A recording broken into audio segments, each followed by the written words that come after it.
नमस्कार, प्रभा साक्षी देख रहे हैं आप। आपके साथ मैं हूं अंकित सिंह।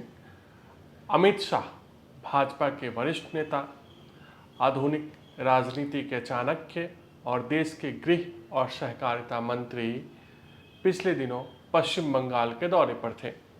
हालांकि कई दिनों से ये खबरें चल रही थी कि आगामी राज्यों के चुनाव को देखते हुए अमित शाह लगातार बिहार, पश्चिम बंगाल, तमिलनाडु और असम जैसे राज्यों का दौरा करेंगे।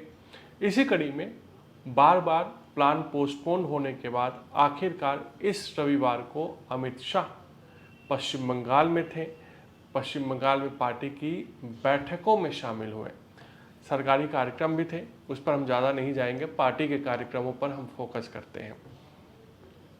उन्होंने पार्टी के नेताओं के साथ बैठक की।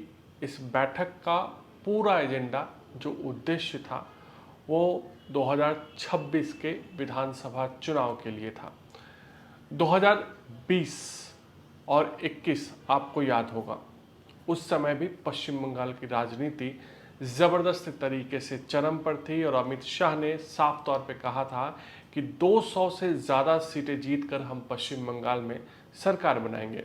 हालांकि 2021 में 2 मई को पश्चिम बंगाल में जो नतीजे आए उसने भाजपा को हैरान कर दिया और भाजपा महज 77 सीटें ही जीत पाई और जो 200 प्लस का लक्ष्य लेकर चली थी वो 100 प्लस भी नहीं कर सकी थी। लेकिन इस बार भाजपा कोई भी गलती करने के मूड में नहीं है। हालांकि लोकसभा चुनाव भाजपा के लिए बहुत अच्छा नहीं था और लोकसभा चुनाव में 2019 की तुलना में 2024 में भाजपा को पश्चिम बंगाल में बड़ा नुकसान झेलना पड़ा। लेकिन अब अमित शाह अगले साल 2026 में होने वाले विधानसभा चुनाव के लिए रणनीतिक तौर पर बैठकों की शुरुआत कर दी है। पश्चिम बंगाल के नेताओं में जो गुटबाजी है उसको कंट्रोल करने के लिए कहा है।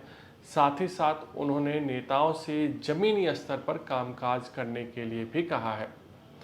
अमित शाह जो संकेत देकर गए हैं उससे साफ तौर पर जाहिर होता है कि ऑपरेशन सिंदूर को भाजपा चुनाव में ज़रूर भुनाएगी और पश्चिम बंगाल में चूँकि सिंदूर का ज़्यादा महत्व है, दुर्गा पूजा के दौरान हम सुनते हैं कि किस तरीके से वहाँ सिंदूर खेला होता है।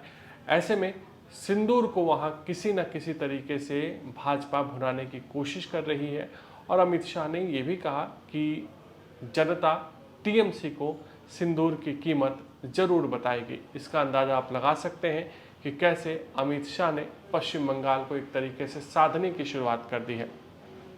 इतना ही नहीं, अमित शाह ने यह भी कहा है कि तुष्टीकरण की राजनीति खत्म होगी जब पश्चिम बंगाल में बीजेपी की सरकार बनेगी।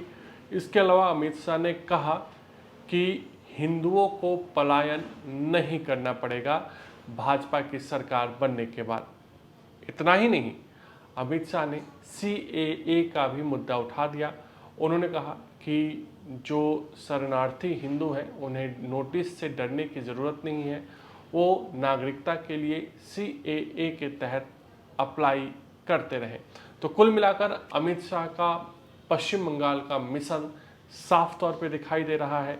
वो भ्रष्टाचार के बहाने, तुष्टीकरण के बहाने, इसके अलावा तमाम घोटालों के बहाने ममता बनर्जी की सरकार पर निशाना साध रहे हैं, हमला कर रहे हैं और साफ तौर पे पश्चिम बंगाल की जनता को ये बताने की कोशिश कर रहे हैं कि भाजपा आएगी तो केंद्र की सरकार द्वारा चलाए जा रहे योजनाओं का यहाँ रफ्तार बढ़ेगा।